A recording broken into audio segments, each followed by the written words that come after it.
Again, ladies and gentlemen, welcome to week number 3 of Unified Premier in the Rainbow Six Seed Division. My name is Chief Cass, and of course, my lovely Monday duo, Light Rose, for joining me once again. We took a week off last week, but we're back once again. Yeah, I was sick a little bit and just wasn't feeling the best. Computer was out of shop. There was a whole bunch of things going wrong for me, and it just, luckily I'm back here, back ready to catch some UPL. So I missed a week though, and I'm really sad about that because now I'm kind of slow when it comes to catching up to these things. But we got X13 and InControl Nation. Want to fill us in a little bit on these teams?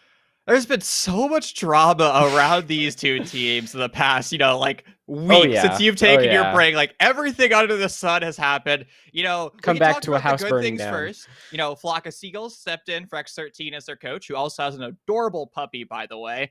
Jupiter, the X13 analyst, stepped away, and the entire roster of X13 disbanded yesterday about, we'll call it, 17 hours ago? And then they rebanded? Is that the term? What do you call it? Crazy things happening in the Rainbow Six community, but I guess it's not that crazy because it's Rainbow, yeah. Yeah, oh my gosh. I will say, many things happening. That might be the shortest disband I've ever seen, because we've seen teams they hit the nuclear switch where they just implode and the next day they're back together. But I've never seen a team disband and then 2 hours later, hi guys, we're playing a new PL again tomorrow. See you there. Nothing has changed. And we'll see what happens. I will say Jupiter departing the roster, I think, is super sad, because Jupiter is an amazing person. Probably they don't get enough credit for the things that they've done for X13, right? Everyone wants to talk about J Slime and TPA and how they absolutely slam, but nobody talks about the number crunchers in the back. And we've been highlighting so much of X13, Light Rose, but I think we need to talk about Mr. JJ and Salt on the side of InControl Nation, because, they're lovely players, and it's kind of sad to see, InControl Nation where they are sitting with 2 losses to their name. Yeah, well, I mean, it's better to start somewhere, but obviously X13, and I think X13 might be a good spot because, as we just talked about, there's a lot of things going on with them. And if there's one thing that InControl knows how to do, it's kind of toy around with their opponent's mental game. And their work is kind of already cut out for them, so they can just add a little bit. And even though it'll just kind of throw X13 out. Now, going on over to the maps, we are going to actually have Villa. So if we kind of, see, I don't know, get a little transition on over back to our faces. But yeah, we do see these map bans coming on out. I kind of did spoil it a little bit, but it's better to make sure that the gray map, my favorite. But, yeah, the gray maps are always the best, but it is going to be Italian gray this time. Well, it's better than, Jay, who is I guess he's the art director or social media director here at UPL, who always teases me for the maps whenever we get something that is fun, Consulate, a chalet, or an icebox. And Val, he'll always at me on Twitter and is hey, we have something interesting happening today. Now, Villa, I don't know if I'd call it interesting, as it's something that you don't see every day. I'll call it interesting because the strategies on the map are just all over the place. We've seen so many iterations of the attacking styles. I think every week, 4 times a week, I talk about how awesome Villa is a map. So I'll let that point rest, and we'll have the, actual play style of the map speak for itself once we get into the game, Light Rose. Yeah, and it is interesting, actually, that Clubhouse is the one that really almost stuck it to the end. I can't remember the last time I've actually casted a team going to Clubhouse. It feels like Clubhouse has kind of fallen out. It's kind of joined the ranks of Consulate when it comes to teams playing this map. And why do you think that we're seeing a little less Clubhouse than we used to? It just became that map that everyone played, and then they're like, crap, I've played this map 6 times this week. I'm not going to play it anymore. And Oregon's also taking that niche as well, because I think it's teams like Mystic that have made Oregon just brutally unfun to play with, or maps like Clubhouse brutally unfun to play with. Because how are you going to play Mystic on Clubhouse, their best map? They're going to shoot back at you on attack because they're going to flood the bomb sign. They're going to apply so much pressure. It's not really fun to play because you as a defender, you can no longer set the pace of the round. And Oregon's starting to go that way too. We've seen teams become so competent at util dumps and a J bunker that you have to start to find new strategies. And when you're an amateur roster, you just don't have time to have, your coach and analyst create brand new, never before seen strats. And that's why we're going to maps like Villa, because it's so utilitarian. You can, counter strat on the fly, come up with new strats, but at the same time, the same old will always work.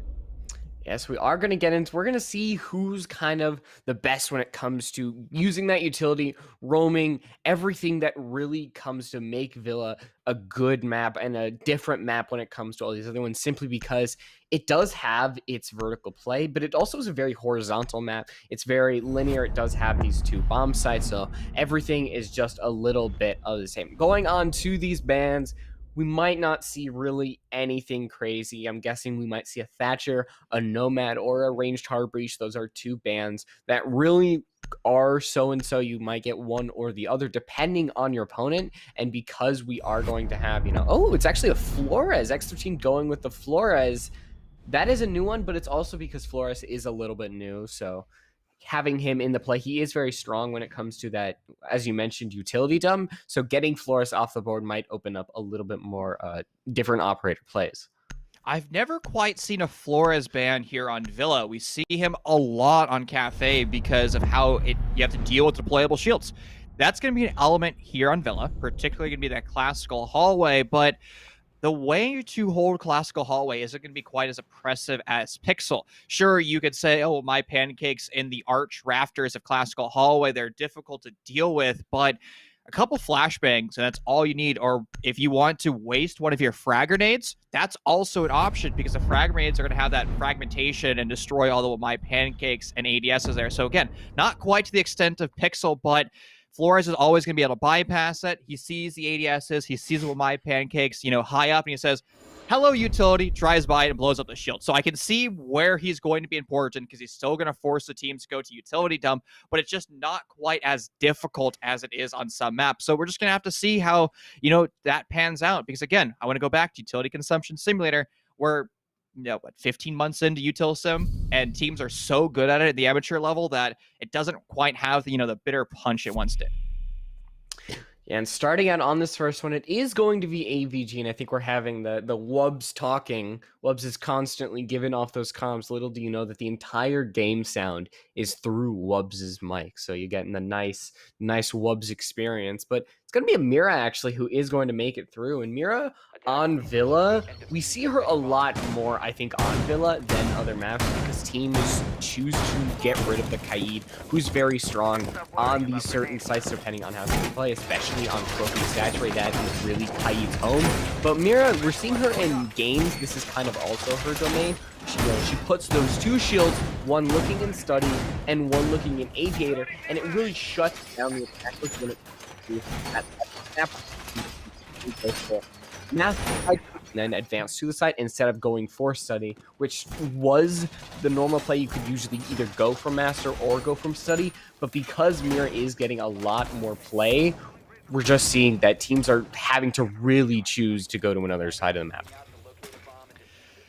Mira has become my favorite operator on this map for all the reasons you just listed. I absolutely adore Mira, and it's nice to see teams flirting with the idea of her. And another idea we're going to see, a part of the map that everybody forgets about.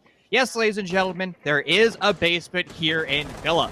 And, well, Nah is going to be showing us that. Currently riding downstairs just to get, Mr. out. Now, Jackal is an operator that we could see X13 play, but he doesn't bring all that much utility other than those smoke grenades, and most teams are going to elect to bring the Ionic because she just absolutely frags. Bry's going to push up the stairs, LMGE in hand, and with no drone coverage, Max Saley is able to get a gifted kill for free. No damage being dished out at all to the Jaeger player, and X13 making a brutal mistake early on. They try to fight for that map control, and in the end, they're just going to lose one of their troopers. Yeah, Bry's kind of getting ahead of the curve, trying to bring that LMGE before the M762 recoil nerf really hits live, but you still cannot really compare with Max on those stairs, especially with no information, no utility, because Max has that height advantage and the ability to really peek when they want. They are going to back off the stairs just for a little bit, and J Slime having to use those ash grenades just to make sure that that climb up the stairs is just a little bit easier, but Max is still up there. They still have those ADSs, and it's just a little bit of a standoff here. One person has to go forward, and it's Max who's really staying headstrong, and they could absolutely destroy the offense. It's going to be one down. That is the Nomad, but they are going to go forward, and they're still going to find themselves on the opposite end of that 416C. It's just TPA all alone, and it's a flawless round, and they just went straight into Max's gun over and over and over again. It was forceful from Wichita Wolves that said Maxilli was one of the most impressive young individuals he's seen in a while. His ability to just take kills and make them look easy is something that you just can't overlook. I mean, look at the position he had. In theory, the 3 members of X13 that attempted to take gunfights against him should have absolutely smoked him. I mean, look who took the initial gunfight. Bry, who is another up-and-coming gunner that just does not miss. And he knew exactly where Max Illy was, and Max Illy played it perfectly. What Max did in that scenario was he just kind of moved 1 meter over, another meter over, and just in different positioning. And when you go against somebody like Bry, who has excellent crosshair placement, he predicts where Max is going to be playing. He puts his crosshair there, and when Max Illy spawns out of nowhere, you know, half meter away from that crosshair placement, Max Illy is just going to nuke Bry. And he did that to 2 other members of X13. Moving forward, though, X13, they need to be prepared for the aggressive style of play, but more crucially, they need to play together as a team. They need to push together as a team, and they need to drone in their primary entry. If Bry is pushing up a stairwell with no information, I hate to say it, he's going to lose to InControl Nation. Now, I have kind of like something to pick, a bone to pick with InControl Nation, because I really don't know how to call them Light Rose, because they're a phenomenally talented team. I mean, look up their lineup. I mean, star-studded roster, but they're sitting without a single win. They've lost every series. And I think JJ mentioned on Twitter this week that, you know, they haven't scrimmed, they aren't dry running, and they're kind of just, you know, a meme team of great gunners who are just enjoying playing Siege. And I can't fault them for that. I think a lot of people forget that this game is a game and it's designed to have fun. And, you know, when they're, you know, talking their crap in all chat, they're having an absolute blast. And I can't, you know, discount that. But also, I want to see that team win. I mean, yeah, the ability to enjoy a game, but also get wins is very, very important. It makes it just that much more enjoyable to hang around with your teammates. And I think that these group of gunners on InControl Nation could definitely do that. I mean, we saw Max Illy was really able to hold the entirety of X13 simply on those stairs. And InControl, they're playing a little bit differently than other teams. And I think that is because, you know, they are a little bit of that quote unquote meme team. But I think that's good. It really makes it so that X13 has their head on a swivel, is on their toes, and that they really have to be cautious in what they do. We did see the C4 from Nakawa not really find anything, and there is still one in the hands of Indy. They are going to go out, and I don't know if they're going to then end up. It is going to be that free place. The information is going to be going. It's Salty finding the first one, so J Slime is going to be the first one off the board. So a lot of intel off, but still they have so much to go through. Frag grenade goes out and it is going to find Salt, and it's still X13 has the advantage of 3v3 right now, considering that they do find the injury. But no, am I actually going to be up and gunning again? And suddenly X13 not able to really claim that killer, claim anything else. They find themselves in a 4v2. It's going to be on the 2 support players, Alcest and the newest member of X13, Wubbs, who said earlier today that he was going to be, you know, making his debut with X13. So we're going to have to see what he's going to be capable of. Spread out, nowhere near Alcest and X13. They're going to have to attempt to make some play. A swing from Alcest, and now he's off the board. Diffuser surrendered, and the newest addition, X13, forced to go for a 1v4 clutch. He attempts the gunfight, but won't be able to land a shot to the previously down Salt Ban, who's now going to be called Salt Illy. Why? Because everybody loves him. Yeah, it seems that everybody on In Control kind of has that illy. You look at Yep. we saw Max illy, obviously, but there's some of these that are a little confusing, like Nah illy, Indially, Blasphilily, Saltilly. It's kind of fun, Not but it's Illy. also the illy.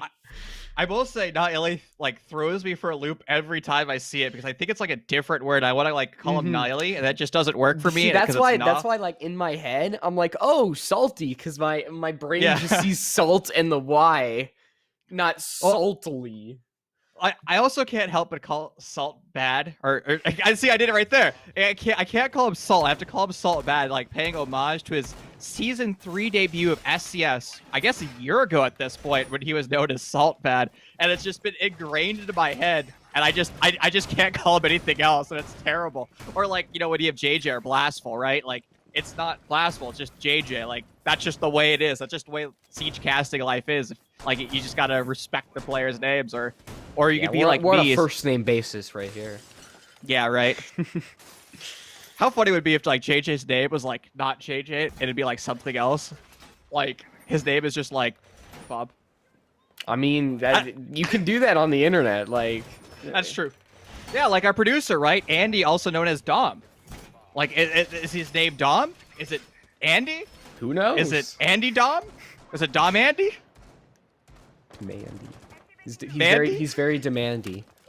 Oh, Mandy. Getting into this round, it seems that X13 really have yet to find really something, because In Control have dominated these couple rounds in terms of how these ended up with kind of the individual man counts, and X13 also have yet to find that real opening frag. It's been In Control who's leaps on and found that opening, but this is definitely X13's time to shine, going on to this kitchen bomb site. Of the three that teams choose to go through, obviously kitchen is probably the least defendable in terms of statistics, if you obviously discount library living room, as teams just do not go there only in case of emergencies. As X13 have utility to deal with this. They only have the Habana for hard breach, but they have so much soft destruction and the ability to deal with the roam that if they play their cards correctly, use their drones in a great manner, they have 7 on their persons, then they can continue to push In Control back. But they have to make sure they don't get caught off guard. You look at this Ella, you look at this Jaeger, they're just hiding and waiting in plain sight, just wanting to find somebody on X13. One of the concerns I have for X13 is the lack of kills, only one being shown, and that's from Alcest in that 2v4. It is an impactless frag, and we're going to need X13 to start to just grab some kills, exactly what the doctor ordered. We call them out, and J Slime finds one with his frag. Still more targets, but at least you're going to start to open up the defense wide. As a result, Max Illy is going to decide to play very aggressive. Retaking on Mudroom, a push on 4 will find Wubbs, a support player now dead, but an instantaneous refrag from TPA is going to keep X13 still in the sharp end of the stick. More kills roll in their favor, and now the bomb site's starting to be exposed. In Control Nation will have one more trick, the fact that Diffuser was lost all those engagements ago. So that's going to be something that they're going to have to retrieve, but now that Nas the only one left for his team, the only thing he really has is his ability to shoot back. Yeah, and now that X13 knows the general position of Nah, they really can't do anything about it except find just an opening frag here. A really good peek could absolutely open this site up, and the sledge really might be the open engagement when it comes to that. You do see TPA really wanting to have sights aimed at Laundry, and because that wall is reinforced, because once you go outside, you're immediately notified of that defender's presence. You just see Nah trying to really bait something out, but immediately going back into Laundry. And it just seems that they're stuck between a rock and a hard place, and eventually it's going to be a bullet in a hard place as they find themselves in the first round lost for In Control Nation. But still, X13 making sure that they still had that In Control and simply weren't advancing on In Control's mistakes. They were making the round of their own. Yeah, to echo what you just said there, it was a first round where we saw X13 actually playing together as a cohesive unit. I think it's important to note Doc departed the roster, or at least he's not in play today. Wubbs is filling that role.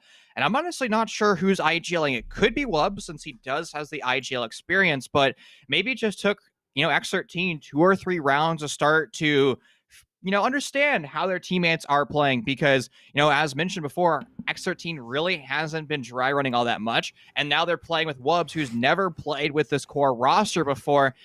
And something strange has just taken place. More than the roster shuffle, more than the bad, miss of the plant on Oregon. We're going to be seeing something that you just do not see. Jay Slime, the long-haired gunner, is going to decide he doesn't want to gun anymore on Ash. He wants to bring out a freight train, a flashy train. Blitz has now entered into the server. If this is to counter the play of Maxilli on the North Stairs, this may be one of the most big brain plays I've ever seen, Light Rose, or one of the stupidest plays I've ever seen. And I wonder if this is the workings of Jupiter or Flock of Seagulls, because if it is, this is going to be a hero play. Look, ever since Mint played, what I believe was Mint played Blitz in the 6 Invitational, you kind of had that little bit of, maybe Blitz could used in the right circumstances. But then again, that is a pro-level team. A lot of teams don't know the intricacies of how to use shields to the best advantage because a lot of times you're essentially just losing a good gun because the shield, if not used correctly, they could literally just sit in a spot, give information, but do nothing to really pressure these defenders like a shield should do. Obviously, J-Slime having that flash, having that, very, very, I don't want to say quickness, but general speediness that a Blitz has, combined with the coordination that X13 has, as I mentioned previous round, if coordinated correctly, they really could make sure that this roam from InControl does absolutely nothing. And, putting a lot of damage on Maxilli obviously is the first step, but you still have to deal with 2 roamers in library. This is the time where you do a kitchen overtake and you sandwich the defenders between the main stairs so that way they won't have the full downstairs control because nitro cells are going to be critical when you start to enter into that post plant or leading up to that post plant. Flank Watch was established very early on for X13, one of the members of that sandwich. Now, not quite on the exterior of the sandwich, kind of more in the middle where you'd find the good meats and all that stuff. That was going to be Alset holding that position. Again, that's his job and that role he has on the team. TPA works his way on forward, and that's going to allow Jay Slime. He engages hyperdrive and just swings on forward in a classical, but there's nobody here for him to flash. He's going to have to allow for his shield to reset. A bad swing for TPA. And where is Jay Slime? He's just lurking as his teammates are falling one by one. Here's the real downside of that shield. He just doesn't have that lethality at range. Yeah, now a good pinch, actually, distracting the Mira, and now the site seems to be in control of X13. J-Slime forcefully exiting, going up landing. We do see Salt having those smoke canisters. If placed correctly, they could delay a lot longer as Wubs is going to enter and give another angle onto landing. They have to worry about Nah in landing. That is really where the guns are trained. X13, they have time. You do see on the top of your screen, 40 seconds left, and there we go. A smoke canister going to be used out, and Wubs is going to start the plan, and oh no, here comes J-Slime, and it's a team kill! No! What? The team kill onto your own teammate, pushing back the Mozzie. You stopped the freight train. What a ridiculous round altogether. Starts off with a unique 6 pick that almost works for X13.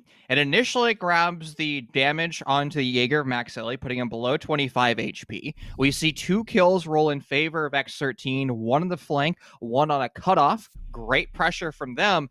And then where the round started to hurt X13 the most was when it came to the direct site execute, applying pressure and knowing where the defenders were playing. TPA misses a shot, and, well, that was just one mistake that still allowed X13 to set up around the bomb site, prepared for the plant, and when it came down to the execution window of the plant, they had more than enough time. The one thing that they needed to realize was there's still utility on the side of InControl Nation. Nitro cells, smoke grenades, and the flank.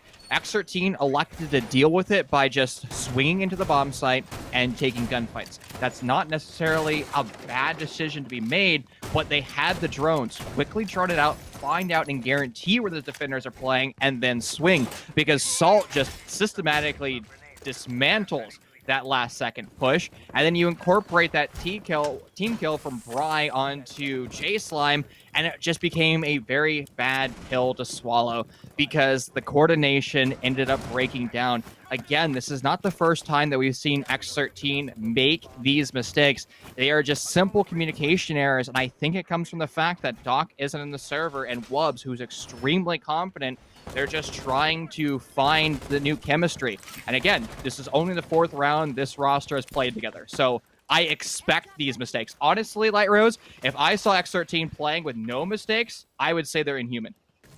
Yeah, but inhuman is definitely what some of these teams are not, and mistakes are just part of the game, and improving on that is a natural part of the process. But X13 also can have the ability to improve over the rest of this map, obviously, because we are only on round 5. We've got a lot more to go, and already we do see them improving. They've been much better at getting these opening frags.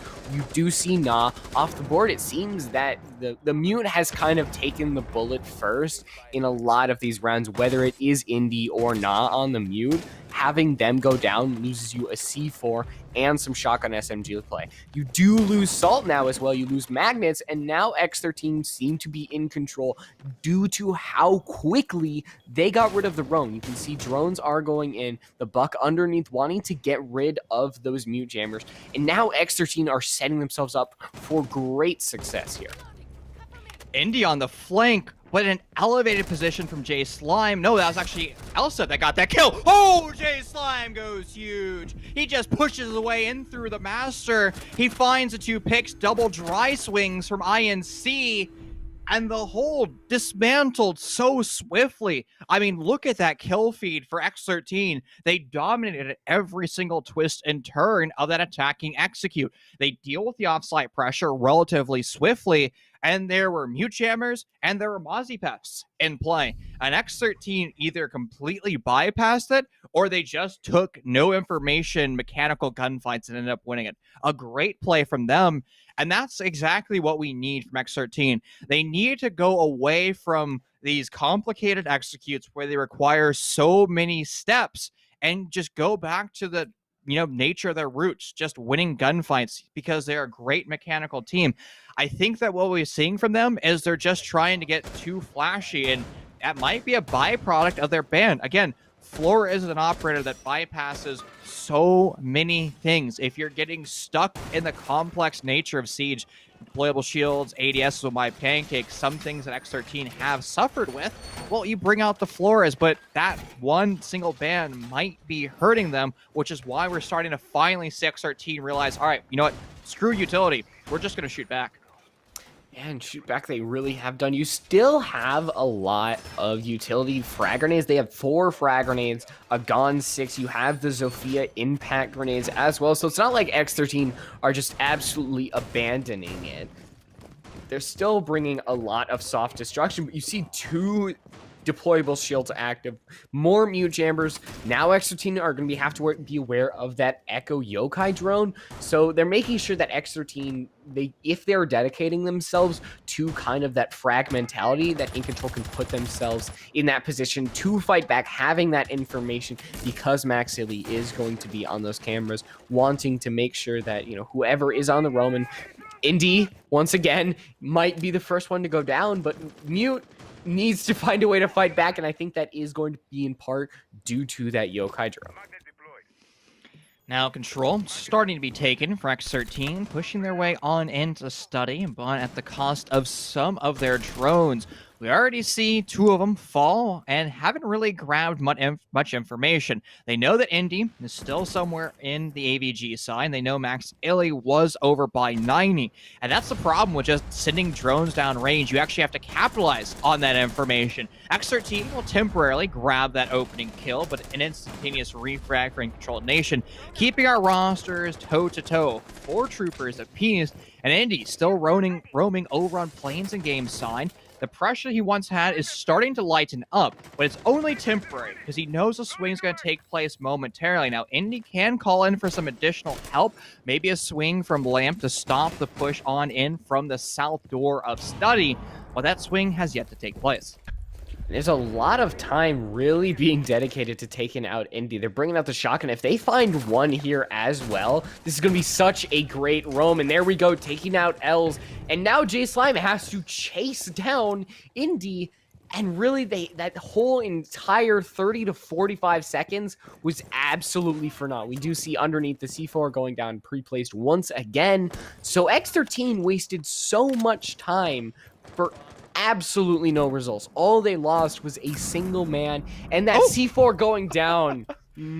Great communication going there with that pre-place. Even though J Slime is in the site, we do see the Yokai drone giving them away. They are going to be able to find Naba to go walk right into Salt, who finds 2 of their own. Salt bad, the disbander of stacks. Look at how easy it was for him. Sure, one of them was drunk off the Yokai, but the gunfights he took, again, great positioning from him and able to dismantle X13. X13 will conclude their half at 2-4. Not necessarily a bad position to be in, but we've seen teams go equal at the half or actually leading on attack. And we're just going to have to see what X13 is going to be able to do on their defense. Like we mentioned before, when you give X13 a complicated attack, they end up making mistakes.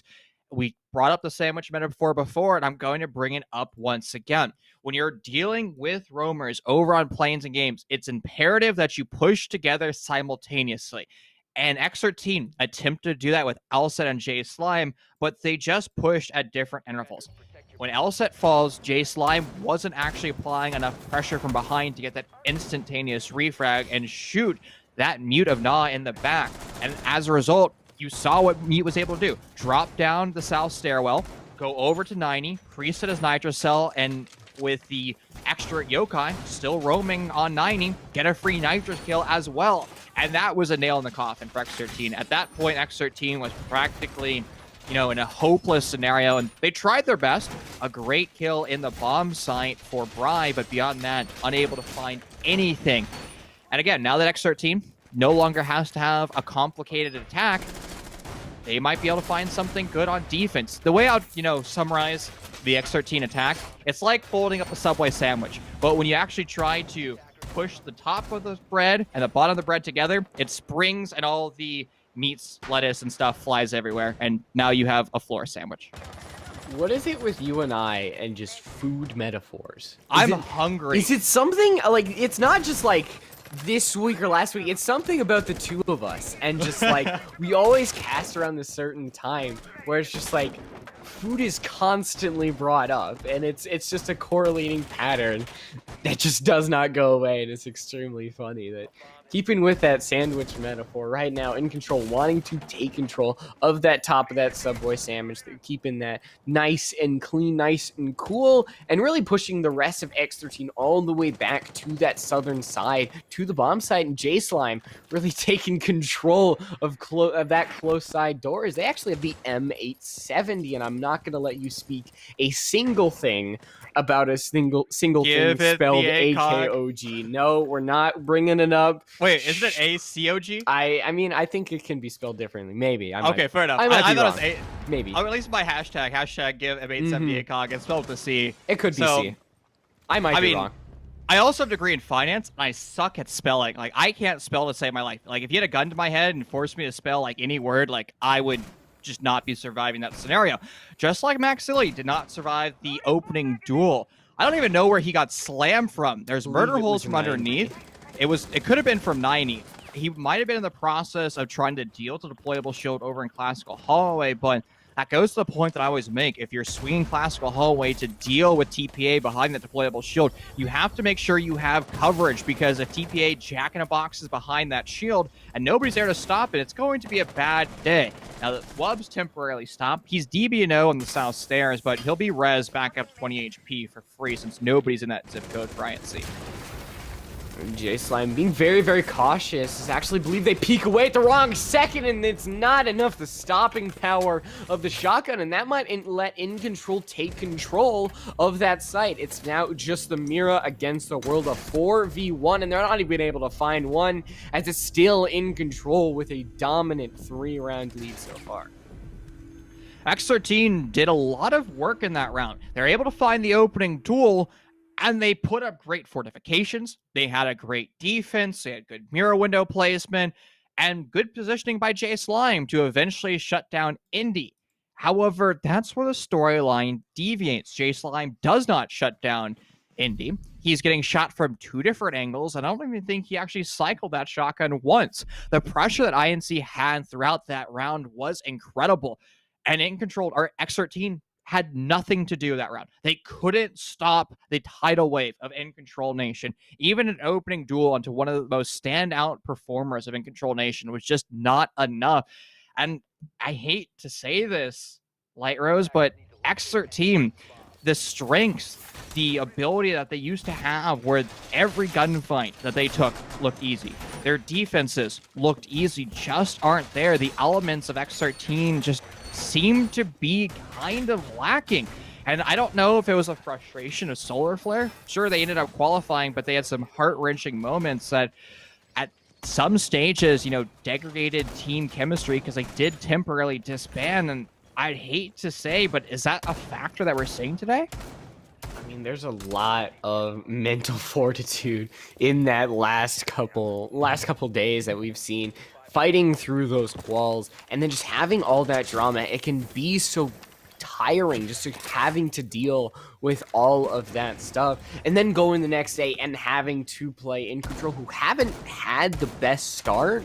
But you can see that even though, they've been a little slow on the start, that obviously they're still here to play, and it's just the mental is such a big part of it, and we can't really put all the blame on it. We've seen moments where X13 have put together a really great attack. I mean, obviously, in those first couple rounds that we saw the ability to deal with the roam, put together utility and frag grenades, everything together just worked out so well. But now they're on the defensive side, and it's a little bit harder to put together a cohesive defense than it is a cohesive attack, because you have the ability to, time breaching charges or time Selma grenades with just everything together, unlike the defense, which, yeah, you have smoke canisters, but a lot of times it's just about repelling that defense and trying to chain together crossfires, C4s, everything that you really can't do on the attack. So now that we've swapped sides, X13, they don't have the ability to really adjust to the defensive side like they did with the attacking side. X13 has given away all of the north side of the map. Now, this is part of their strategy. They decided, you know what, InControl Nation, if you want to roam clear the north side of the map, I respect your play. Instead, we're going to be holding underneath through library, living room, and washroom. And it actually might be some hyper-aggressive play. Alcid attempting to run out this window. Now, somebody is on 90 repel, but that's a very dangerous engagement to take. Very many attackers elect to place a Claymore there. Now, there is a bit of utility that can bypass a Claymore. That is not running out and dealing with a vertical nitrocell, finding one, and Salt will fall off the board early as well. Now X13, they decided they want to continue to play in this series, and boy, do they have a commanding lead so far here in round 8. +2 up, sub 60 seconds left in this round, and now the primary entry of Maxilli is going to have to make a hero play and take an opening duel and bring them back to a closer roster count. Now, because Study Side really isn't in your control, there's so many things that you have to deal with. Now that you lose Max Illy, we do see Blastful Illy wanting to go for some kind of kill onto Study Side, wanting to get some sort of pinch, but just there's so many members left alive of X13, they could just do absolutely nothing about that. And able to find one, able to find two, with a great transfer there with the ARX, able to use the small bullets wonderfully, but there's still that black mirror that they really have to deal with. The C4 going to go off and eventually losing it against TPA, as it is a 3-5, still not on match point. So there is a lot of time for X13 to come back. They have to choose their maps and rounds very, very carefully, where they go, who they play, and where they position themselves on the map. There's a big deviation between the attack from round 7, which was successful in the planes and games for InControl Nation, the execute into round 8. It had to do with time efficiency. InControl Nation was already knocking on the doors of a bomb site in the first 50 seconds of the round back in round 7, and it took them an additional 20 seconds to get to 90 in round 8. I believe that had to do with the fact that InControl Nation realized that all of the north side of the map was clear, and then they had to start to scramble to find where the remaining players X13, what defense are we actually going against? And in that process, it slowed the roll of the drone to the north side of the map.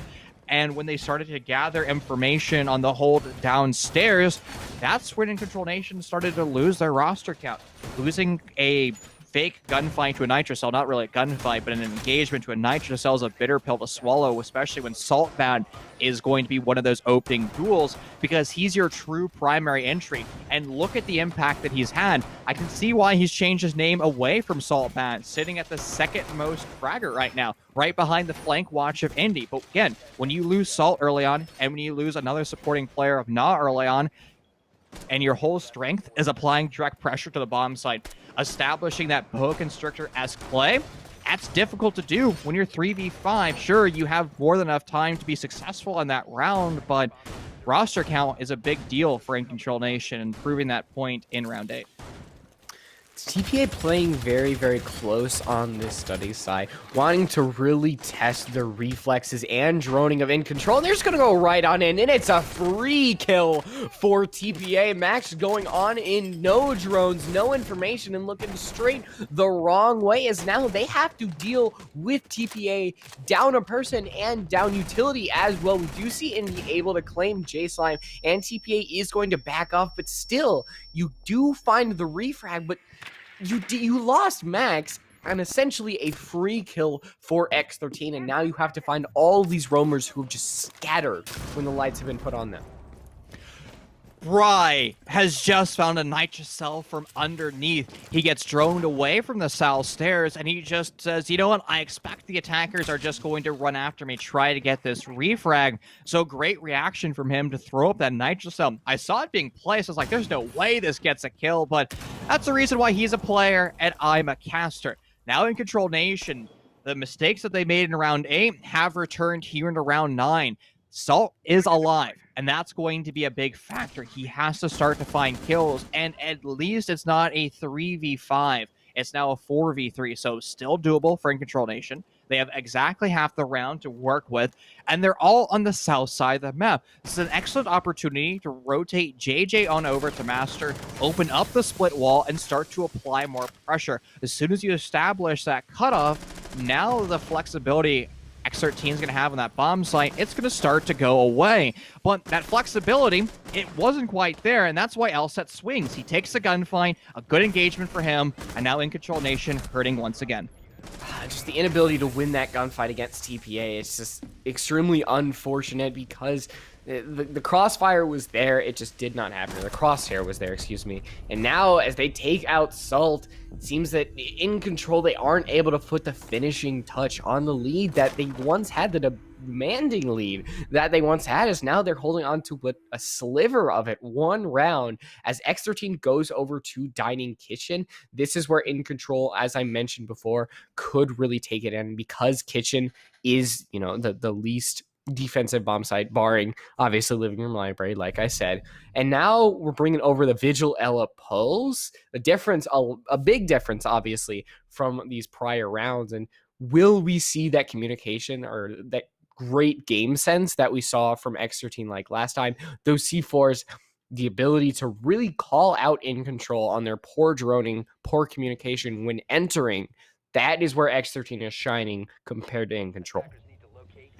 And with X13, I'm not sure really what they're doing different.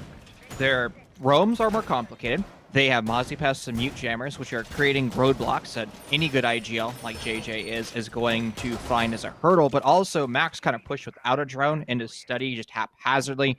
He dies to what I refer to as Gunner spot, because Gunner just loves to sit in that corner and be an absolute pain and somehow still gets kills.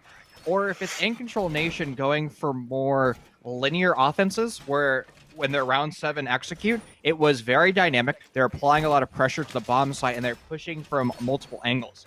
In round 8 and round 9, it was just one angle being attempted from InControl Nation. Nonetheless, though, X13 doing a wonderful job of recovering and rebounding back into this series.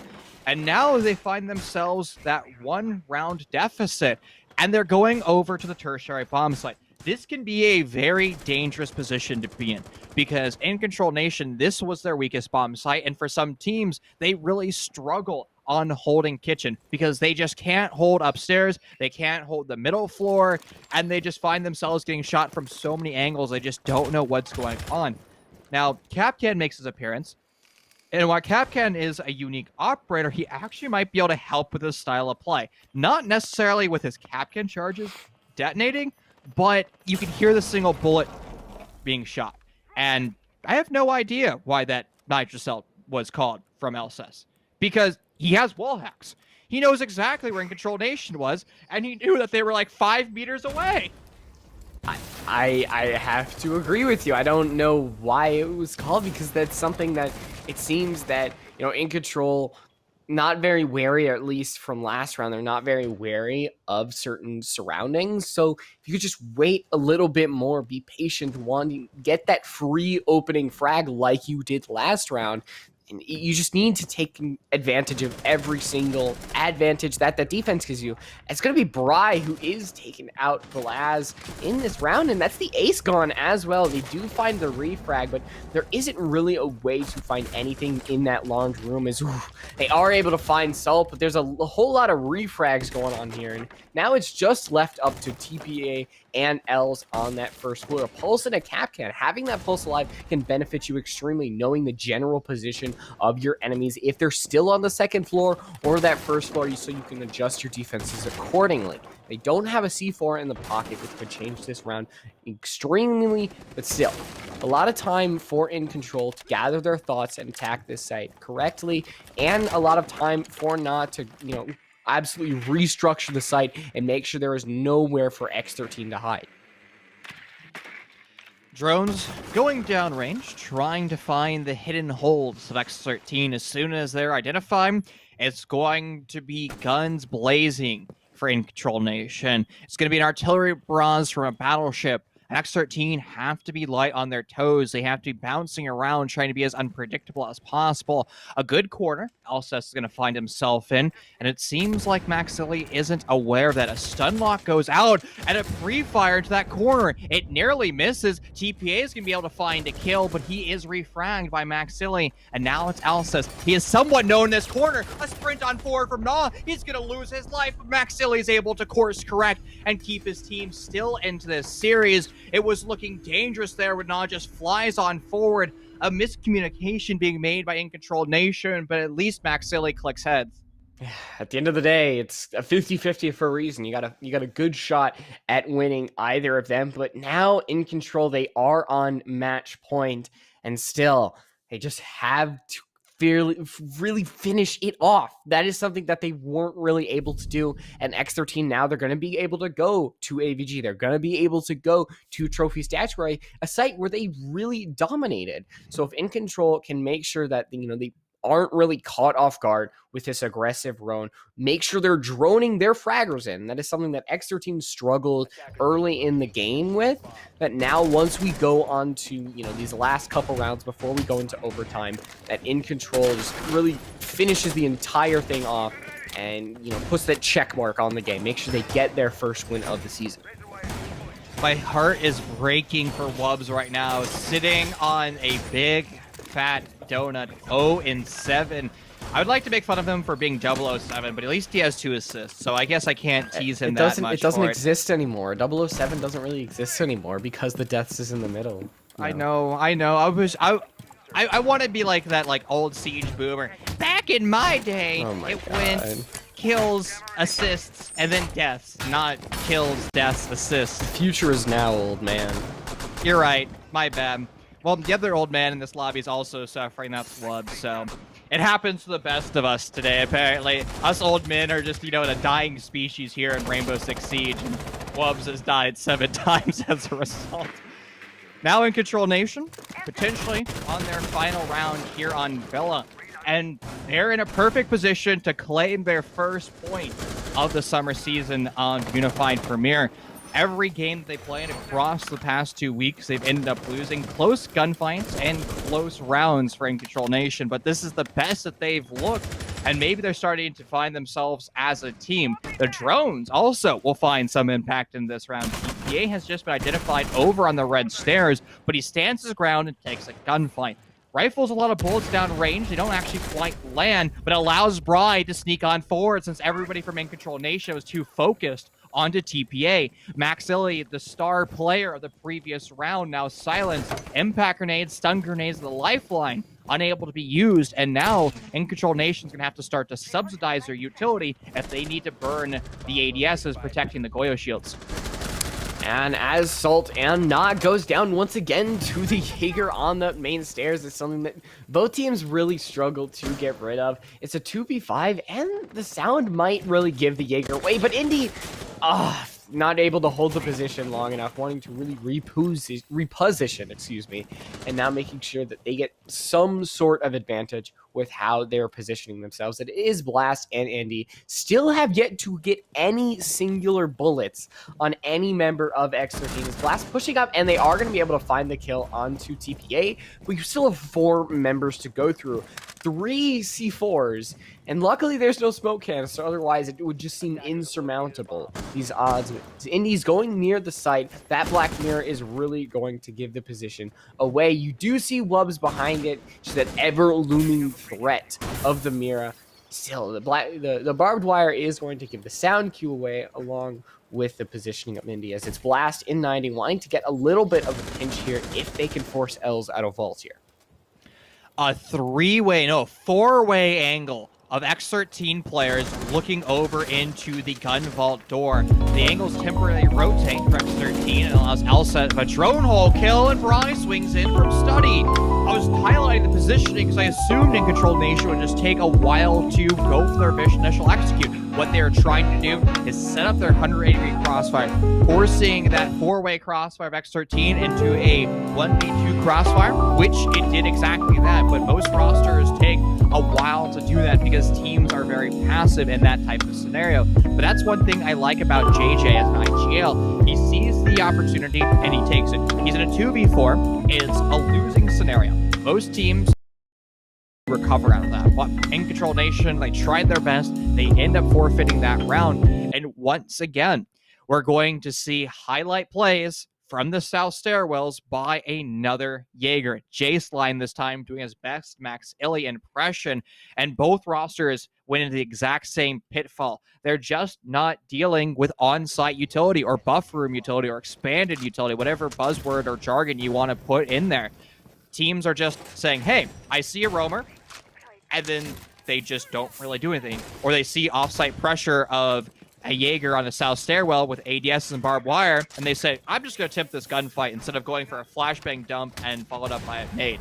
Again, teams have been making this mistake. Both rosters did the exact same problem, and it's really starting to look like, Rose, this is going to be another 4-2 split now for X13, and we're going to be going over into overtime.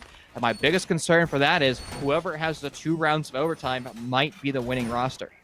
And whoever starts on that defensive side is really going to get the advantage, because, you know, if X13 is able to claim this, it's a 4-2 split on both sides. You get what I believe is a 66% increase in your rounds. However, that doesn't feel right, but still, instead of Max finding their death, they are going to find the opening kill now onto Brian. That's a no-no word in chat, as they realize the real hubris of their mistakes is now it's match point for InControl. If they win this round, there's nothing that X13 can do, as now they find themselves down a C4, a roamer, and now InControl feel the confidence to really go on in. The drones are there. If J-Slime can find something near Piano, get something done, then they can really halt the momentum of X13 here. Excuse me. Still pressure.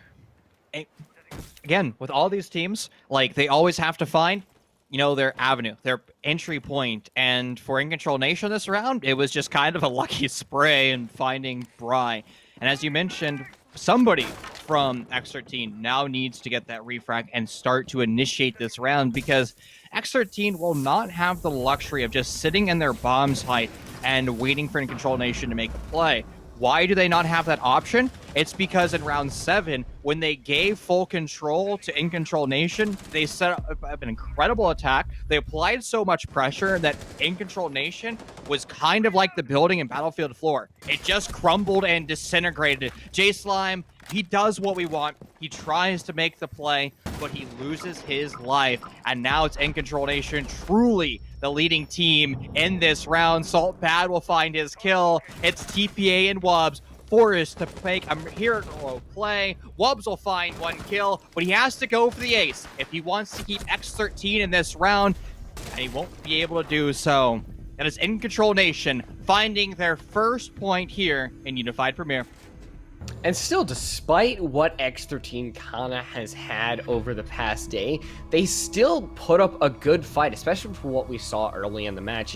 They were able to really chain together their attacks for at least getting those 2 rounds, but in the end, I think just losing that roamer early in the round, it just pushed the confidence of InControl so much, made them that much more confident pushing into Kitchen, getting those other roamers, especially you saw with the Jaeger of J-Slime and Kochek, losing out to Maxilli. It's not really a 1v1 that you definitely want to take, especially because how hot Maxilli was that entire game. But InControl, I think getting that first win is going to be very, very good. But now the problem is, how do you find a win onto somebody who did not disband yesterday?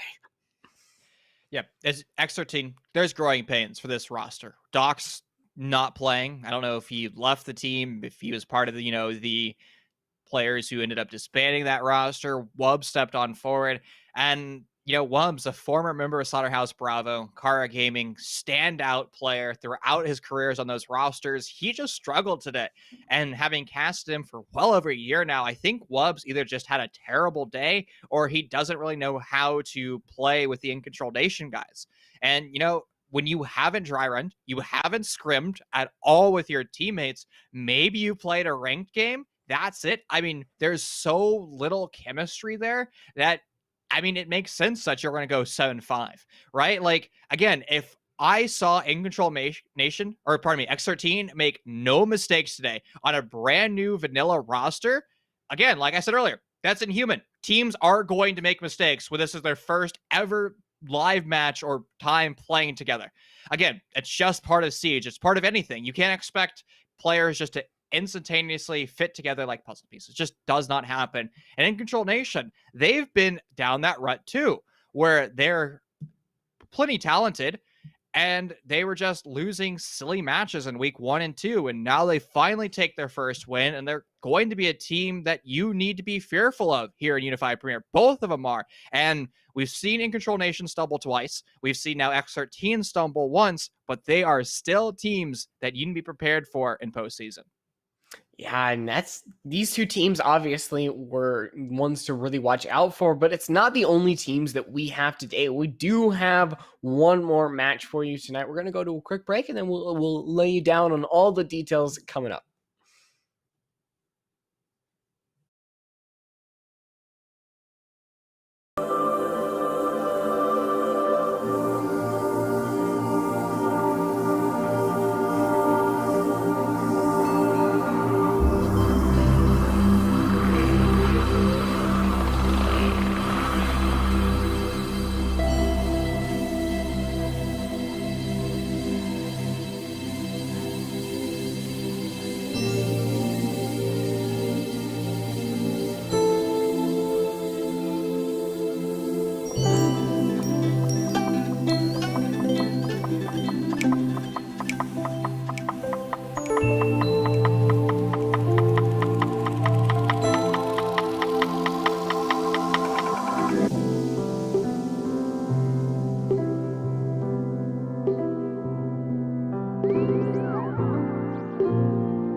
There is a phone.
Welcome back to UPL. As you can see below us, we just saw X13 versus InControl on Villa, and InControl won 7-5. But that game is over. It is on to the next one, and we have SH Bravo versus Chess Club. And I was a part of Chess Club back way in elementary school. It usually didn't involve guns. I mean, there were a couple times, obviously. Chess gets very heated if you don't know, but this is a very unusual circumstance to have Chess Club contain guns. I've seen the Chess Club match where, they're doing speed chess and they hit the pawn on top of the, the clock device thing. And then the dude lost, so he threw all of his pieces at that guy. That's the closest we've ever seen to violence at Chess Club. And well, since we're talking about that roster, I think I make this joke every week. I'm a boomer, so I just recycle the same jokes over and over again. Basically, Chess Club is title plus bills and kicks from Mystic. And honestly, they're a phenomenal roster. And formerly known as Slaughterhouse, now just SHB, and that's something I have to just remove from my vernacular because it's so ingrained in my head that I just You're can't just gonna get get a past little it. every time you refer to them as Slaughterhouse. You're just gonna get a little zap. Just it's gonna It's get like a dog training collar. Yeah, that's what we Don't gotta ever get. use those, by the way. Don't use shock collars. They're terrible for dogs. Pro tip for the day. We're giving so much life advice. We're talking about, sandwiches and how to properly make that so, your food doesn't fly on the floor, to not wearing shock collars for your dog because yeah, dad tips with Chief. Big brain today. But yeah, Slaughterhouse Bravo, they have a star-studded roster. Braxton ended up stepping in. We saw Wubbs play earlier today for X13. He was also subbing in for Snows. Happy birthday to him. I think he turned 18 or 19, so congrats on another day alive on this planet, and happy birthday, Snows. You know, He's an instrumental player playing on support, unable to play today, having way more fun celebrating and actually touching grass, unlike any of us here. But again, rounding out Slaughterhouse, it's going to be Slothy, Braxton, Bino, Wright, and Call. Slothy's out today, and it's Morocco stepping on forward. Yeah, and I think we've talked about SHB before, that it is honestly a roster that really can contend. It's not just their ability to frag, it's their ability to really be a team. And they've had more and more weeks to really gain that cohesion that you get as a team naturally over time. So I think the longer that we go into a season, the more dangerous they will be. So we got to make sure that these teams get their hacks in and chips in while they can, because right now is where things start to get dangerous. I think we have two players from SHB that have Challenge League experience, because you're going to have Braxton and Morocco, who's now subbing in today. That's going to be something that you cannot overlook. I mean, sure, we had Mystic and we had Title, the combination of Chess Club, do very well in NSG weekly events or weekend events, but is that going to be enough to topple down, T2 players? We're gonna have to find out. But before we can even do that, we have to actually bring up our best of one map ban to see where we're gonna be moving forward today. And once again, Light Rose, it's the happy-go-lucky grayscale maps, as we only see them. There they go, finally starting to populate. Clubhouse, our primary ban. SHB just getting that straight off the board, along with Oregon and Chalet and Coastline. So we might see possibly a little bit once again of either Villa and Cafe. Now, if I'm a betting person, I am gonna see Villa. I'm guessing. No, I'm gonna be caught by surprise. Actually, it's gonna be Cafe. And going back there over Villa is absolutely great for us, because we were just on Villa. We get to see a little bit of difference. So it is Chess Club banning that. So SHB are going to be on that defensive side. So they're going to really be setting the precedent on that defensive side, which is a very, very important thing on this map. So vertical play, obviously going to be a very, very important thing. We're obviously going to have to see how that happens, as Chess Club is going to start out on that attack. We saw Flores banned on Villa, and there's a high probability Flores will also be removed here on Cafe. Now, I wonder if we're going to have Flores become kind of like the new Bane of Rainbow Six Siege, very much like Thatcherus, just because he's so good at removing utility. And it still blows my mind, Light Rose, that, Flores has yet to be banned, or not banned, removing a drone. He has yet to be nerfed. He has 4 of them. I mean, yeah, you do, but there's also Mute is an extremely hard counter. Mozzie, those are extremely, 2 great team players that we constantly see. You also can just shoot the drone. Forehead, just shoot the drone, Chief. You got me. You got me there, man. How to counter pro play in one sentence? Just shoot the drone. Gun go burr. Yeah, exactly, and that's why Flores can have extremely good impact, but it's also he can also literally do nothing. There can be a mute jammer. They can shoot the drone. His drone can literally just time out and catch nothing. So there's a lot of, I don't want to say risk reward, because there's a lot of reward with Flores, but it's also, you just could get nothing if you play Flores incorrectly. But I think we're at the point where teams obviously know how to play Flores. So the hope is that we do see him get some play, if he is obviously not banned out here. Have you seen Flores tricking? So what you do is you meet jammer a doorway, particularly like a doorway like on the bomb site or very near it. And when the attackers start to push on forward, you actually shoot the mute jammer, and then the drone will detonate. And it's like basically an extra C4. or a live nade that can be used against the attackers. And you won't get a kill from it, but or at least kill in your name, you'll get like a team kill, but who cares if you're a defender, because you have now just earned yourself a free kill and you can move forward happy that you have less attackers trying to rush into your bomb site. Surprise, we mentioned 2 operators on attack, Thatcher and Flores, and well, there they go, off the board immediately. A lot of utility being lost. This is not the first time that we've seen operators banned in that Flores state. Capital is one of the most important ones that are just constantly banned here on Cafe, because he would shut down the pixel hold. You can have all the ADSs in the world. This is before my pancakes were introduced into the game, and he would just repel on the ticket window, send 1 or 2 firebolts, and then all of a sudden, that great strategy of a pixel hold has just been lost altogether. Now, Capital sadly isn't played as much as it used to be, and I'd love to see another meta where Cap enters in for it. I don't know what you need to do for that. Maybe you give him an extra firebolt, but that might just be too oppressive, and maybe it's best that he stays where he is. We are going to see very, very typical, kind of bans when it comes to that second half. And we are going to go on a little bit of a pause. We want to make sure that, that anti-cheat is all good, because to lose a match off of simply not starting your anti-cheat, even though nobody was cheating, it's just one of the most heartbreaking things. You want to make sure that everything works out. And so you are going to see, once again, us just looking straight at you, my extremely white face, because my camera is kind of bad and just does not like to listen to me. On the other hand, you've got Chief looking absolutely wonderful. Got that nice little orange shirt. Yep. Looking all good, looking all fancy. Dude, I swear it's just the lighting. I have these great soft boxes, and I'm refracting the light off the wall and stuff. So, like, if I were to take off the lights or turn them down, like, it just, like... Look, it just goes away. I have lights, but it's the thing is my monitor, it's just the white natural background of, the UPL. It's just, boom, it's right on my face. I could make myself extremely bright if I could, too. I could wash myself out. Because I only have one of my lights on right now, and so it's honestly very low. So it's just part of wanting to look good. There's a lot that goes into the process, and you think when you look at them, you're like, oh wow, they must come natural, obviously natural beauty.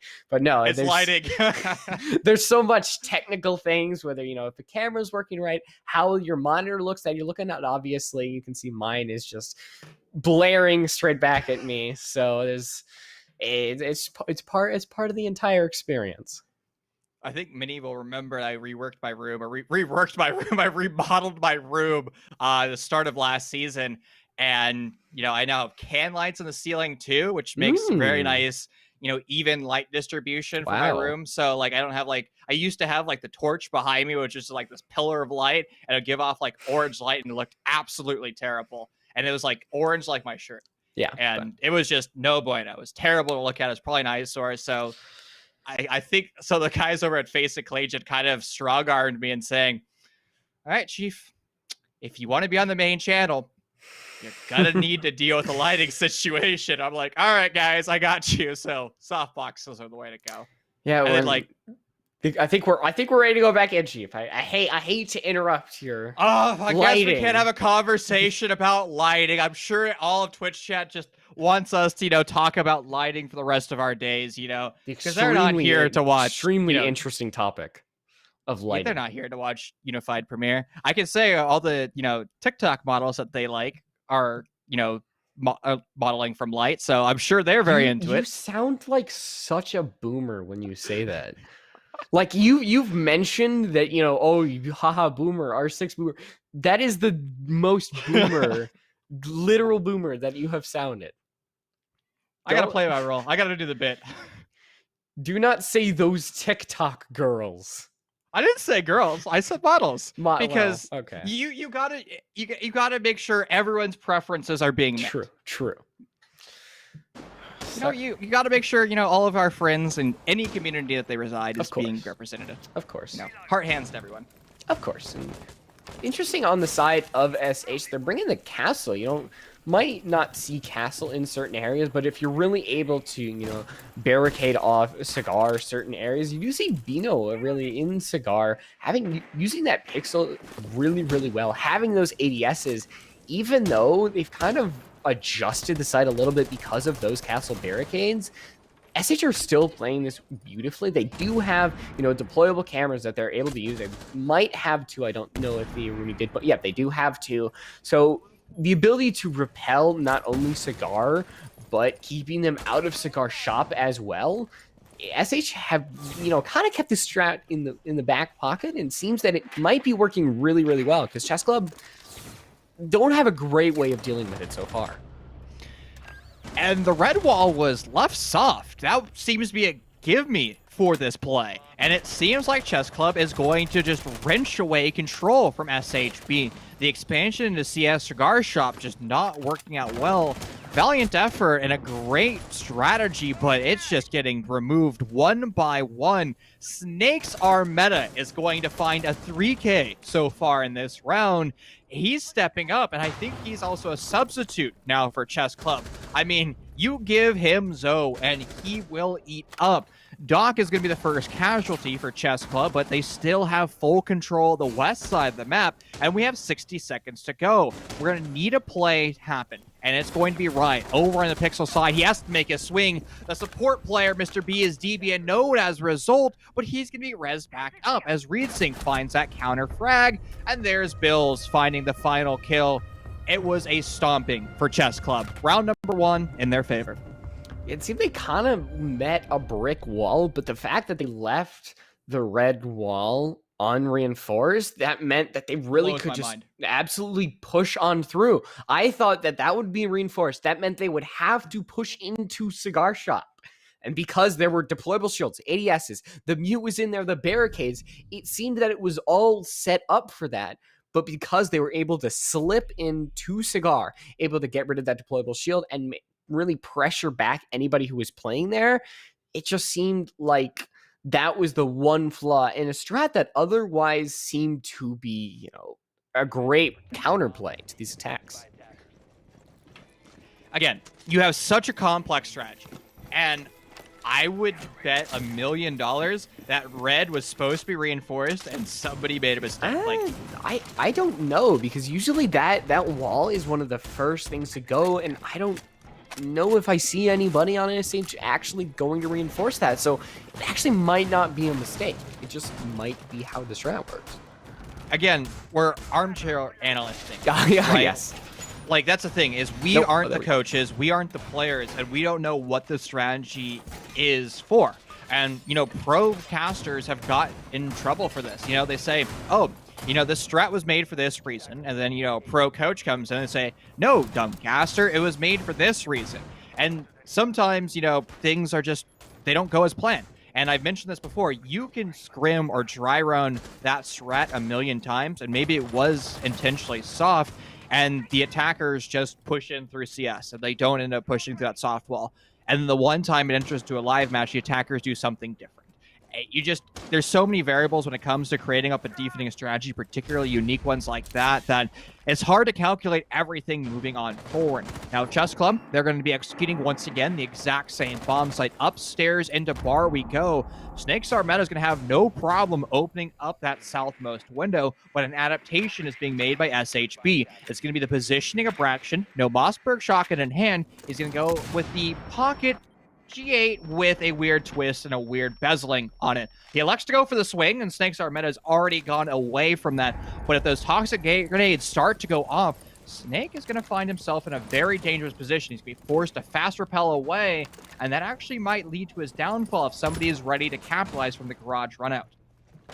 Yeah, and you know, people discount the FMG9 simply because it's not really able to par with these other guns, but it is able to do absolutely well because you're able to take out Snake even though you lost Cigar Shot. Cigar is still a variable that these attackers definitely have to push into. They're able to get rid of Braxton, so now they have the advantage and they should be able to push on into Cigar. The only problem is Riot in that bathroom. They're able to swing on in, and we already saw they're able to really take advantage of Chess Club and, you know, the inability to at least discern from a person in their surroundings, like we saw last time in Bathroom. They're going to actually back off and go back to those stairs, as now Cigar is on to Chess Club's control. They're going to go into discussion.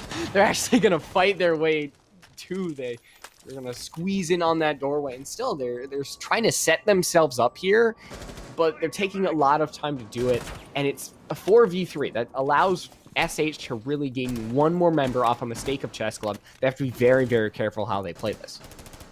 Reed Sink is going to be a critical component of this offense. He's going to have to work his way in through that white corridor. It becomes quite a fatal funnel, but he relocates over to Washroom, and the pre-made angle of SHB is going to be, well, an asset for the attackers. And now 2 members against 4. A dangerous position to be in. Riot's going to fall. Now it's on Morocco. The substitute forced to find 4, and he stands up from B1, knocked down and carted away in a body bag. Another strong execute for Chess Club, and they seem to be the dominant force upstairs in bar. Yeah, it seems the atypical strats of SH Bravo just aren't going to help them in the end. They're going to lose those 2 rounds really hard as well. They're not going to be close at all. So now going to this kitchen side, we are going to see some changes when it comes to that defensive side. There is going to be that Maestro, but on the attacking side, it's really going to be about that destruction. We're seeing, a Zofia probably with breaching charges. We're seeing a Buck whose main job is to absolutely destroy that second floor and make sure that any holes that defenders are going to be hiding in, that they're absolutely going to be pointed out, and they're going to be able to take advantage of it. There is going to be a 6-pick onto a Vigil, so that might be, the variable that Chess Club is going to have to deal with. They're going to be hanging out, the ability to disappear from drones, Gemini clones as well. You don't see that often, but it's technically a drone. I mean, super sneaky Korean Batman. So are we going to see an execute into Bakery? I mean, look at the way Chess Club was taking upstairs into fast attacks where they just apply direct pressure to the bomb site. And if you look at the team, and particularly the players of Snake, Doc, Bills, and Reed Sink, and then Mr. B on support, man, they don't seem to be a roster that's going to get stuck in, all right, boys, let's clear T3. Let's clear the second floor. Oh, now let's start vertical pressure. I can't see Chess Club really doing that. What I see Chess Club doing is directly into west, opening a big bakery, maybe some pressure into the north and through Coat Shack. And if they really require upstairs control, they won't go for the full drone clear. They'll instead just execute into the west windows of the second floor and apply pressure that way.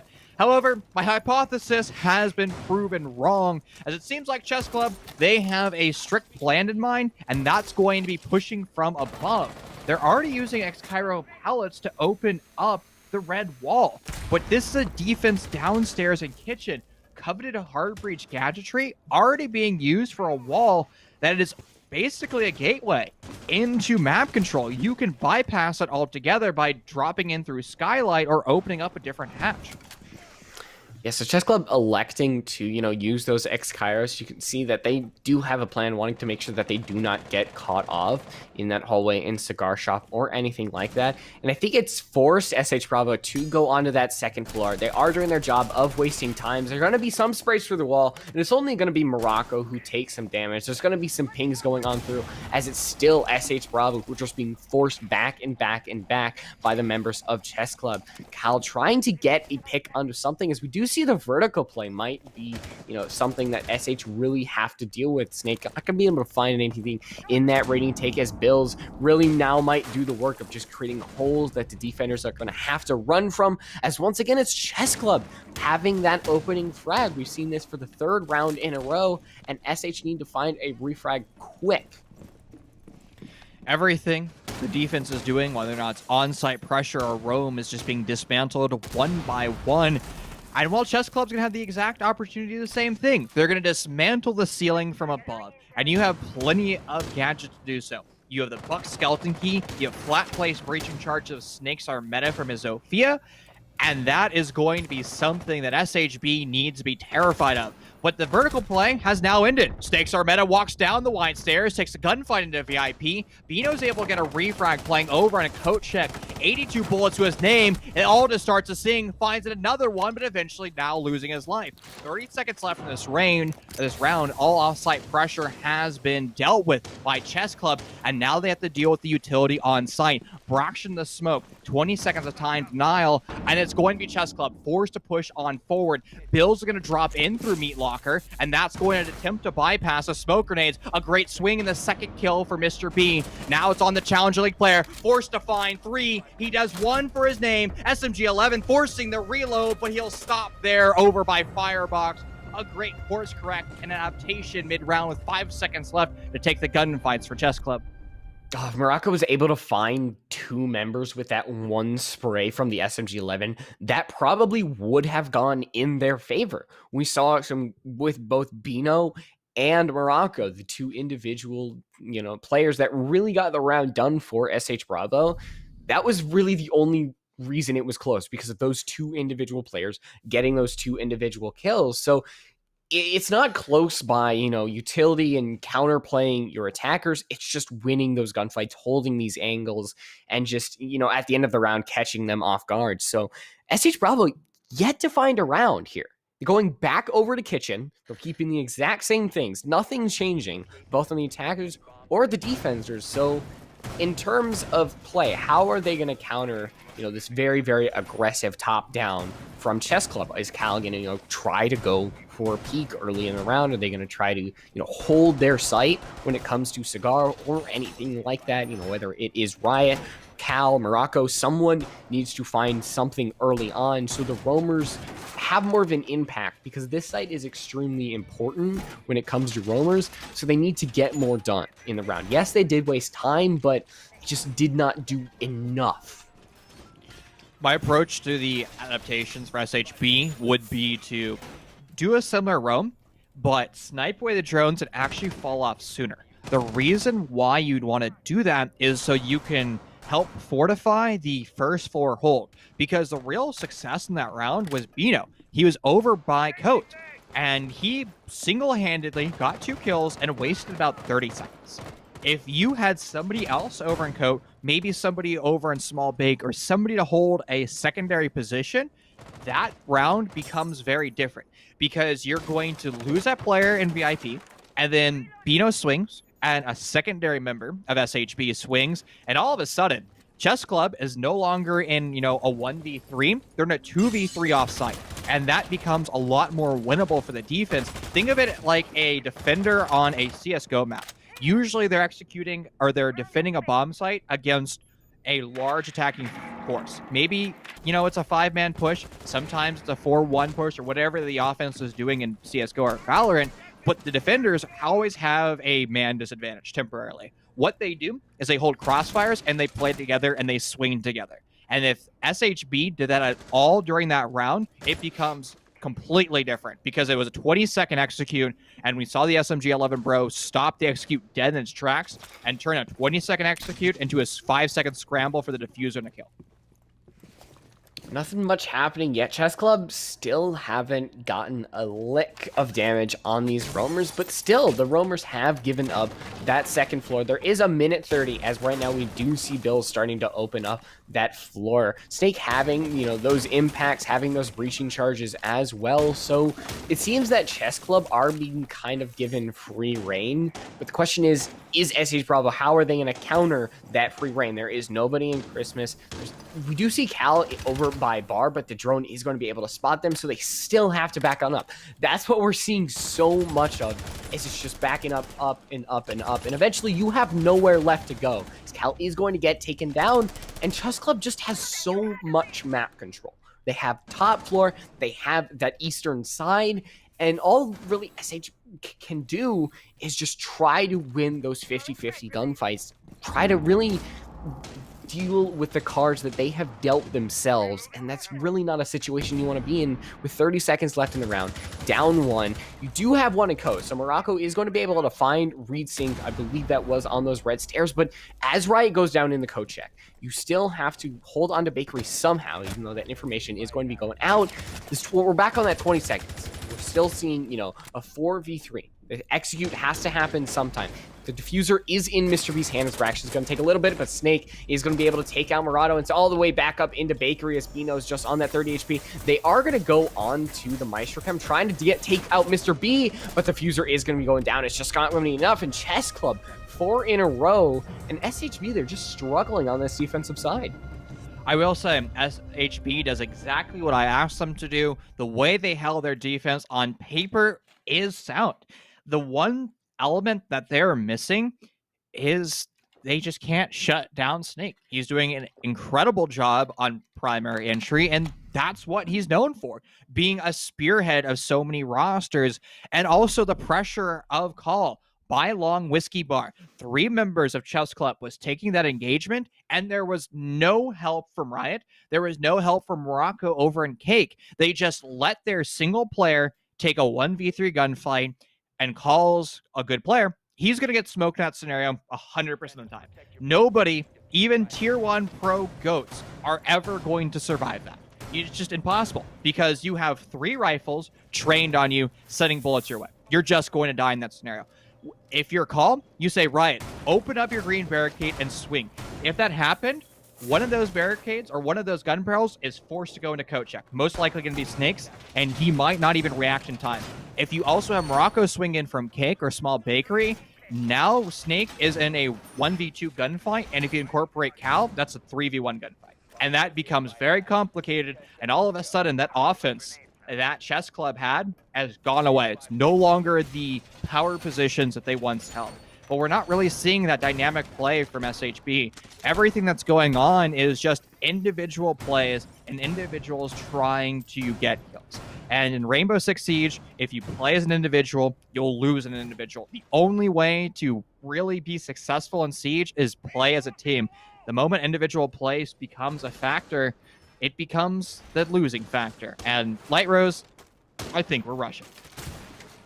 Yeah, right now we do see Chess Club all going in. Cal is going to go down. We might see a successful rush coming on in, but oh no, it is SH on the advancing end. A 3v2 as the information is going out. Doc is going to be the real fragger coming out. They are going to be able to take out Riot, as Reetsync cannot just take these engagements head on, as they are extremely low HP. Diffuser is down, and 2 eyes are on it. Bino on that second floor, and Braxton on that top floor. As now the dust has been settled. It is a 2v2. And now the waiting games begin. Chess Club has the ability to drone these out. We do see it is onto Bino. They are going to be proning, and they can win these engagements coming out, but it is the wrong side of the wall. They just can't find the correct side to just really do the necessary damage. As now Bino is able to be taken out. It's just Braxton on that top floor hanging out by the railings, and they have to back up into bar. They cannot keep their eyes on that diffuser the entire time. The cam is going to be enough info to really give the general information. It's going to bounce Braxton back, and that's going to be enough to grab the diffuser, and they're going to rotate all the way into hell and into the site right now as the information is still being given to Braxton. Reetsync going to start planning that diffuser. They are on a sliver of HP, and Doc finding the final kill onto Braxton. Round 5 still goes in the way of Chess Club. That was a ridiculous round, Light Rose. It was unique, at least. It was a different call from the IGL of Chess Club. They said, you know what, I'm too lazy, or I see an opening to break down the upstairs holds. We're just going to fly on forward. Unfortunately, though, they kind of just choo-choo trained their way into death. As you mentioned during that round, Slaughterhouse Bravo was on the sharp end of those refracts. They maintained man advantage. They shut down the diffuser, isolated over by Hell Door, or most of the community is actually calling it Snow Door. And then they sat in positions. They're trying to hold their positioning, but again, we mentioned individual play back in round 4, and it becomes more apparent in round 5. We have somebody playing elevated over a new drop, and then we have one playing by circle tear. And then they don't communicate, they don't play together, they don't swing off each other. It was imperative, as whoever was below over by circle, if he got swung, the player from above, that was Braxton, has to kind of go WWE status, jump off the tightrope, and try to slam somebody. He has to take that 1v1, but those players just sat in corners. They didn't make a play, and then the Hunters of Chess Club in that 2v2 just showed up once again. And Light Rose, it's looking like a flawless half. That's a flawless attacking round. SHB has yet to find any strengths, and the experimentation with this new roster, it doesn't look like it's as strong as it should be on paper. Should we expect, though, once this side swaps, kind of the same thing? I mean, obviously, there's a lot of times where we might go, 6-0, and then it's, we expect, a team to finally finish that round out because how dominant they looked on that first half. But then all of a sudden, the losing half starts to gain some rounds, and it's looking like a lot more even. Morocco going to throw out that C4, not going to get anything, but it seems now that SH Bravo, they are trying to go for these tricky kind of plays that we saw earlier. I believe it was that last match that we saw, that you're able to really take advantage of the attack being a little lazy, not droning, not checking their usual positions. Is Cal having a really, really actually nice angle onto that hatch, that chandelier hatch is right now, as I mentioned, trying to get something done. Is Cal on that second floor? You usually don't expect to see a roaming castle going out here, but still, that's a really good angle to try to find an early pick, because I don't think SH has had a single opening pick in these early rounds. I think the only opening pick they had was during that rush, but that's just because it's chaos at that point. Everybody's just trying to fly on forward. Well, there's your refrag, and that's actually the opening kill for SHB. The tables might be turning, but is it too late? Well, there's still plenty of life left in them, so it's never too late until the server completely closes. Now with 2 kills to their name, SHB, all they need to do is force the hand of Chess Club. Force them to make the power plays, force them to take these gunfights. Snake is doing exactly that, but in a more passive scenario. He's just repelled on the west window and pre-firing, hoping that one of his bullets lands a lucky headshot and somebody from SHB makes a terrible misplay. But SHB, they're all incredibly smart players, are not going to make that mistake. Mr. B up the stairwell, flashbang to soften up those targets, but in response, it's Slaughterhouse Bravo sending out smoke grenades. I think that's smart by Mr. B not to push that. There's a lot of members that SH can really dedicate to this because they have that 2-man advantage. They can really dedicate it more to these areas that they know these attackers will come from, especially now that they've taken out Bills. So it's just Mr. B and Snake down. Snake has taken down one, but they need to find another one, and that's just not going to happen. Yeah, you can't withstand anymore. So now it's just a 4v1. It's just Mr. B, the support, trying to go against the world. There's an echo, and they're not going to be able to find their shots. It seemed that their ragdoll ran right into a wall, and now the first round comes, and the last round of that half. Is it enough to change the momentum, change the sides, as SHB have such a monumentous hill to climb, have to essentially go flawless just to escape overtime? The Bravo squad of SH, a sigh of relief for them, finally able to win a round. But now they still have to win 6 more rounds in a row if they want to conclude this series during regular play. And that is a large task, but if anybody is capable of achieving that goal, it is going to be Braxton. Now, electing to bring out the Ying, that's going to be a great operator for smoke grenades and a fast execute into Pixel or directly into the bar side upstairs. Electing to 6-pick away into an operator that doesn't see a lot of play. It's going to be that Twitch, still access to smoke grenades, but the ability to deal with all the utility. And there's going to be plenty of it on the side of Chess Club. We're going to be seeing Goyo shields. We're going to see ADSs of Jaeger, the Aruni gates, K-Claws, and Maestro cameras. Twitch can single-handedly kill just about every single ounce of that utility other than the Goyo shields. And honestly, if I had my way as a dev, if I was hired as a dev for the day, I would make Twitch drones destroy the canisters of Goyo shields, because I think it'd be cool. That's it can kind destroy of tame. canister of Twitch drones. If I'm being honest with you, that's kind of tame if you were a developer for a day. Like, that's if you would given all this power for Rainbow Six, and you would simply just make Twitch drones zap Goyo shields. Okay, and M870 ACOG. Okay, well, probably also give Jaeger cat ears. Because why not? I mean, there's furry smoke already. True.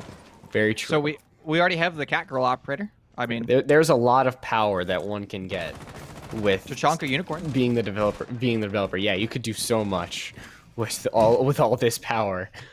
And with the power comes great responsibility, and there's a lot of power in that C4 that Snake is prepping. You can see that nobody has gotten rid of those hatches yet. Actually, they have to dedicate X Kairos to those. They don't really want to waste anything. No Gon 6. There's no Sledge as well, so it is going to have to be X Kairos. So they do lose a little bit of that, hard breach utility, but there are only certain walls that you have to deal with as Hibana, so it won't be too important when it comes to destroying these massive utilities. It's we've seen some crazy roamers. Have you ever seen a roaming Kaid? Yeah, because I roam on Kaid all the time in ranked and so does my friend who only uses 44 Magnum on Kaid. And let me tell you, 44 auto mag with the ACOG is still crispy as it was when it rolled out day number 1. 10 out of 10 would recommend for any of your ranked exploitations. Now, honestly, Fraction should run the 417 DMR. That weapon is terrifying. It is one of the best DMRs in game.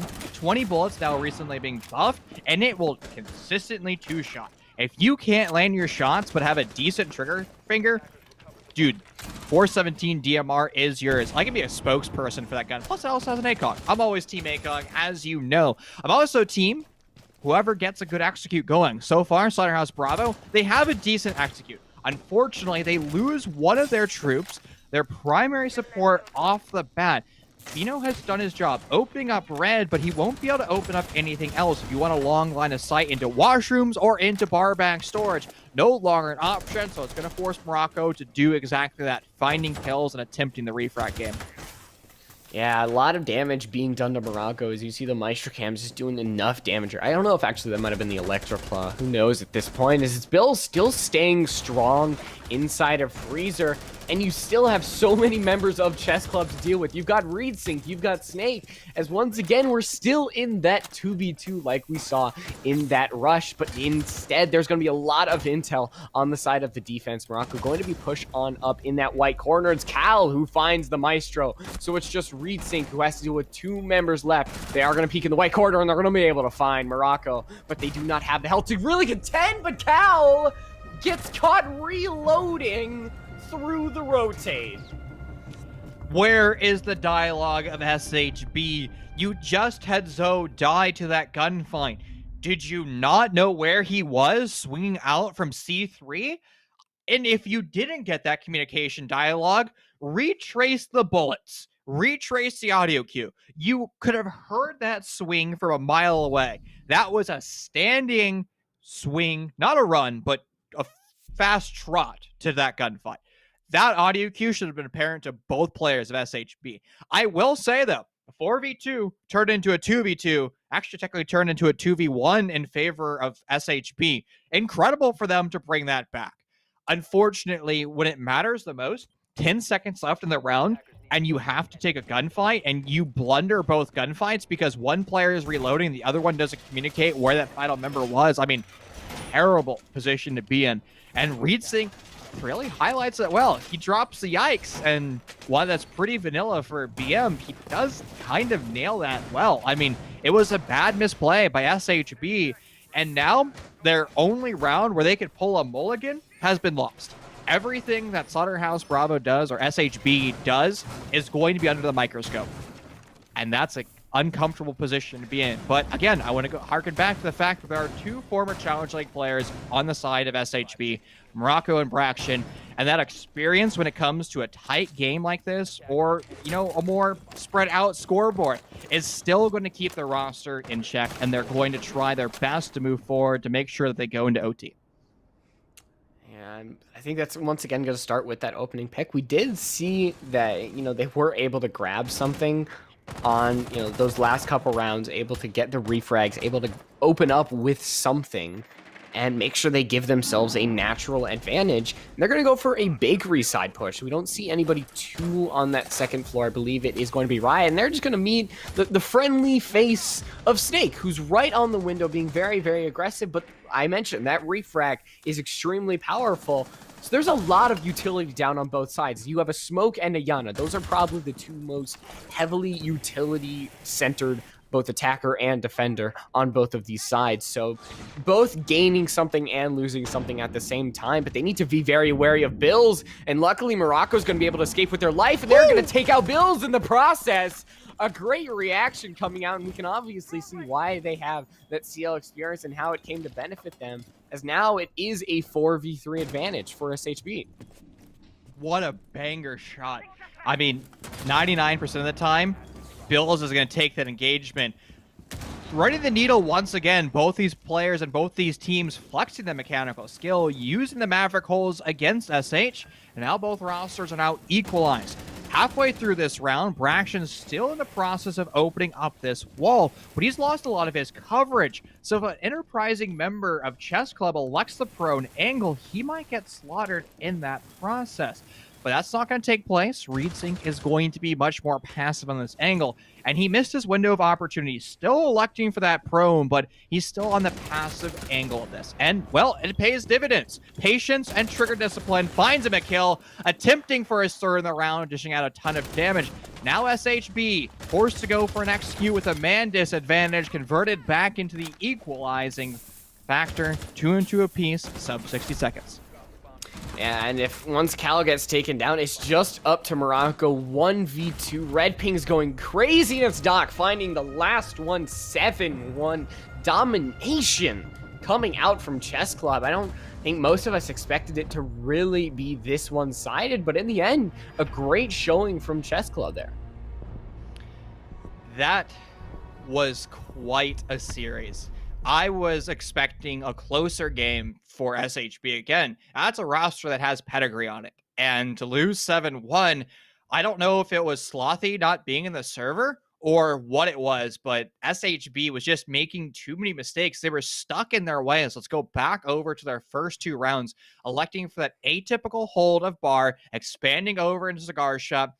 I like the strategy. It just didn't work round number 1. They elect to go for a copy and paste iteration of it. It doesn't work in round 2.